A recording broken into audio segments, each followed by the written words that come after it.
For today's video, we're going to be ranking every single influencer scam. For the tier list rankings, we've got Career Ender, PR Nightmare, Recoverable, Dumb But Forgivable, and Minor Scam. And at the very end of the video, one of these is going to go into the S++ tier Beyond Redemption as the worst of the worst influencer scam we've ever seen. Now, starting off for the video, we've got FaZe Banks and the scam he done with Aiden Ross of the MLG coin. I think Banks was the main person like pulling the strings and Aiden Ross was just like some fucking puppet or some shit. But this was this MLG meme coin, and after Banks promoted it, the market cap jumped from 3 million to 200 million, which then obviously he rugged and made a fuck ton of money. And after the backlash he ended up stepping down as the CEO of FaZe. It's gonna have to go somewhere in the middle, honestly. We'll put PR Nightmare because anytime Bitcoin is pumping, these influencers just fucking come out of the woodworks like leeches, fucking clinging on to any idiot who still is believing the fact that these influencers are just promoting these fucking crypto coins to help other people get rich. We'll put PR Nightmare because it was a bit of a PR nightmare for Banks. He ended up having to step down as the CEO of FaZe Clan, and he got quite a bit of backlash, and also some of it was like from the whole Aiden situation where he kind of just, you know, threw all the blame on Aiden. But we'll go PR Nightmare because there's been worse scams. I mean, I think Banks has pulled off worse scams himself, so this can go PR Nightmare for now. And joining FaZe Banks is another ex-FaZe member, FaZe K. Now this is obviously the Save the Kids scam, which took place a few years back when FaZe K, FaZe Tico, FaZe Jarvis, and Nikon, all those FaZe members, I think RiceGum was involved as well, promoted this pump and dump coin once again. I mean, this is going to be a very common theme, and they got quite a lot of backlash. They got kicked from the organization. This was a very big scam, especially because you had multiple FaZe members. It wasn't just one person, you know, it was like 4 or 5 members, and then they all got kicked, and this was like during their prime as well. So there was a bunch of, you know, CopyZilla exposed videos. It's gonna have to go Career Ender because from what I remember, their careers actually got fucking ended. I mean, they got kicked from FaZe. They got kicked from FaZe. I think this one is a little bit worse than, you know, the Banks scam not that long ago, simply because it was supposed to be like a kids charity. So, you know, there's just like some icing to the cake right there saying that you're gonna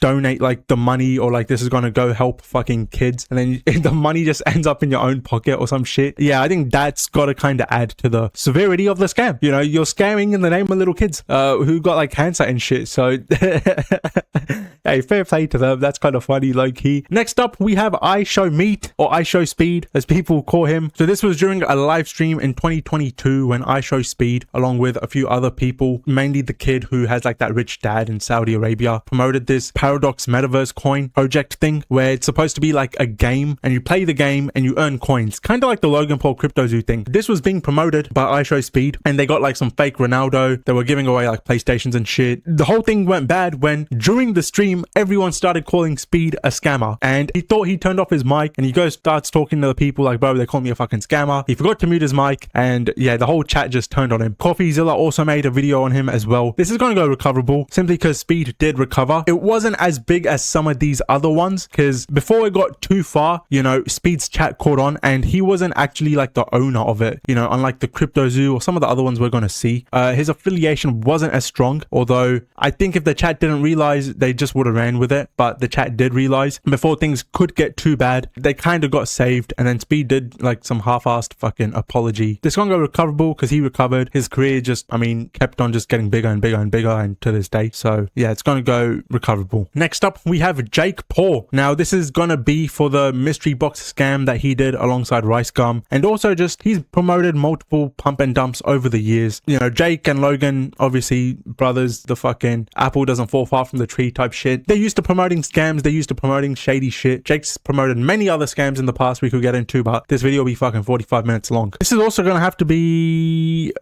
we'll go dumb but forgivable because this is 2-part, right? One was that mystery box scam years ago that he did with RiceGum that he got exposed for by like H3, where you could open like a $5 mystery box and get a fucking iPhone or some shit. It's gambling, and it is a scam, but it's not as bad of a scam as the crypto pump and dump. So yeah, it's gonna go in dumb but forgivable. If it was just the crypto pump and dump, we'll put recoverable maybe, but I think dumb but forgivable. No one really talks about it. Yeah, it wasn't as bad as some of the other ones, to be honest. I know some people in the comments aren't going to be happy because it's fucking Jake Paul and everyone's wants to hate him, but we have to be objective here, right? Like the IShowSpeed was definitely worse, and the Banks and the FaZe K one. But now we'll be moving on to KSI. Now some people might be wondering why he's on the list, because KSI has been known to promote crypto scams as well.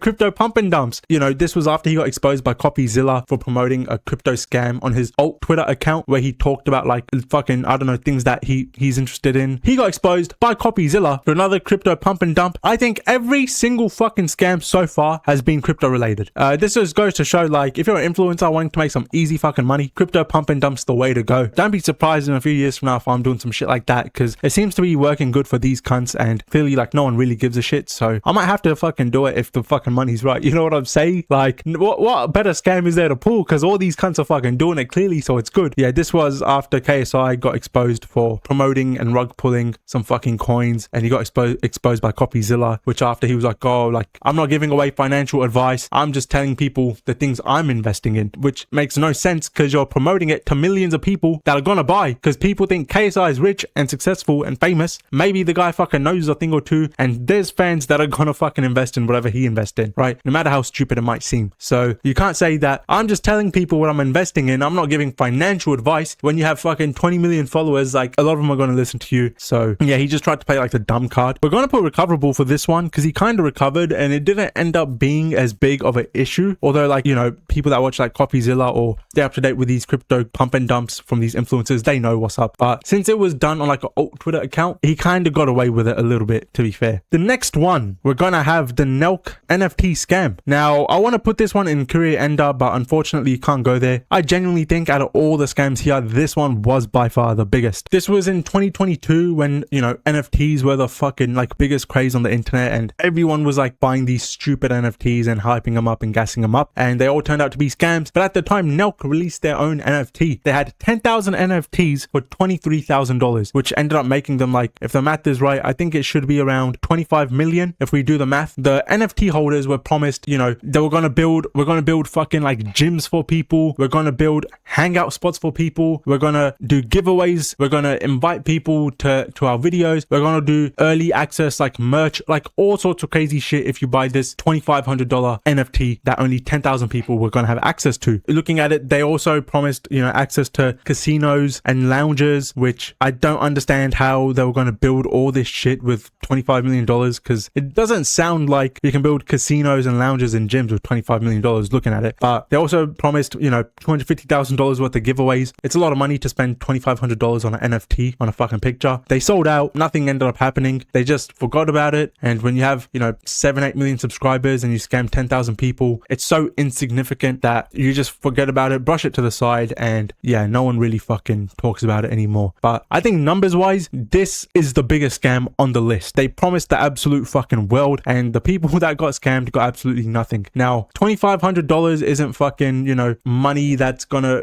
send people broke. Hopefully it's not like $100,000 or $200,000. I mean, it's gonna have to be recoverable. It really is. Or we can maybe put PR Nightmare, because, you know, there was a time where CopyZilla made a video and yeah, they were getting some negative PR, but in terms of like the amount of money they walked away with and no one said shit about it, yeah, they done pretty fucking good if you think about it from, you know, in that sense. Next up, we've got Logan Paul and his CryptoZoo scam. Now, obviously this one is probably the most covered scam on this list, and I think it's the biggest. I think it might be bigger than the Nelk one.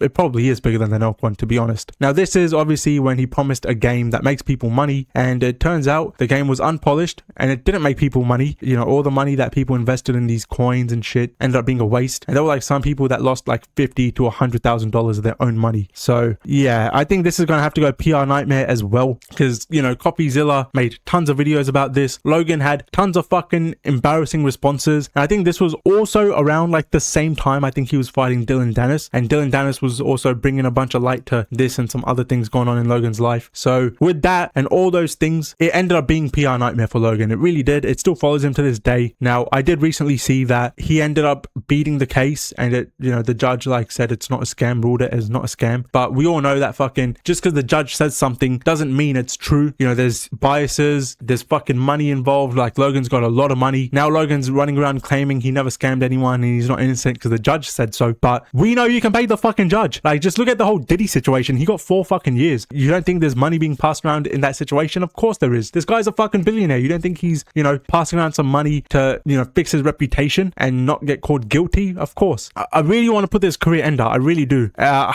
Loki might deserve to be there. This still haunts him to this day. People still talk about it. Out of all these scams here, people talk about this one the most. But his career hasn't ended. Unfortunately for Logan, his career hasn't ended. And that's the thing with these fucking poor brothers, like cockroaches. No matter what happens to them, like they scam people, they film dead bodies, like all sorts of shit, but they just don't go away. Next up, we're going to be moving on to MrBeast. Now, this was after he hosted a 3-day paid meet and greet in Vegas, which cost his fans $1,000 to attend. They were promised a chance to meet MrBeast in this exclusive like meet and greet that very few people could attend. And he promised that like he was giving away merch, exclusive like mystery bags, and he promised a $10,000 giveaway to a fan. And for this price tag, the people that were going there, this did include like the hotel, and which was supposed to have like mini games and shit. And when people got there, it wasn't that. The food, they said at the hotel, was bad. They said that they had to wait like days to hear from anyone in the MrBeast team to even see like what was going on, and they just spent 2-3 days, a lot of them, sitting in a hotel room eating shitty hotel food. And you know, the merch or the mystery boxes, they never got those as well. And for the few people that did get the mystery boxes or the merch, it was just normal fucking merch that he already sells. It wasn't anything exclusive. So he ended up apologizing and refunding everyone. I want to put minor scam. No, it's not minor. We'll put dumb but forgivable. But then Jake's there. We'll put minor, honestly. Yeah, we'll put minor scam. We'll put minor scam because I think this is the least talked about scam on the list. And it's $1,000 for a meet and greet. I don't know how it went to shit like the way it did. I don't understand how you promise a 3-day meet and greet and there's people sitting in a hotel room for 2-3 days. They don't even get to see you. And like these mystery boxes or mystery bags or merch and shit that you're promising don't get delivered on. But compared again to some of the other ones on the list, MrBeast one, he got away with it pretty light. Like I don't think anyone probably watching this video actually knows about this scam that happened. And I think it's not as like scammy or like a blatant intentional scam. I think this one you can say like, look, maybe things went wrong, maybe things came up in his schedule, you know, there was fucking human error, oversight, shit like that. You know, it's not blatant like a fucking crypto pump and dump or a $2,500 NFT where you're promising the world and, you know, walking away with 25 million. I think this one we can kind of forgive. And next up, we've got RiceGum along with Jake Paul doing that mystery fucking box giveaway thing. I'll put RiceGum above Jake simply because Jake took part in that mystery box scam, but he just never mentioned it. RiceGum took part in the mystery box scam and he released a shitty apology video. And then in the apology video, he tried giving away Amazon gift card codes, which were expired. And it was just a bad apology video, which brought even more light to the situation. So in terms of like the size of the scam, it was the same for Jake and same for RiceGum. But RiceGum just handled it worse and Jake just never addressed it. So RiceGum copped to like most of the heat, which is why it's going to have to go recoverable. It really is. Since, yeah, I mean, RiceGum's just vanished off the internet. And at the time it was kind of big, but the grand scheme of things, I mean, like with most of these scams, you give it enough time, no one gives a shit. So yeah, it's going to go recoverable. But now it's that time where only one of these can go in beyond redemption. You know what? I think I want to make some fucking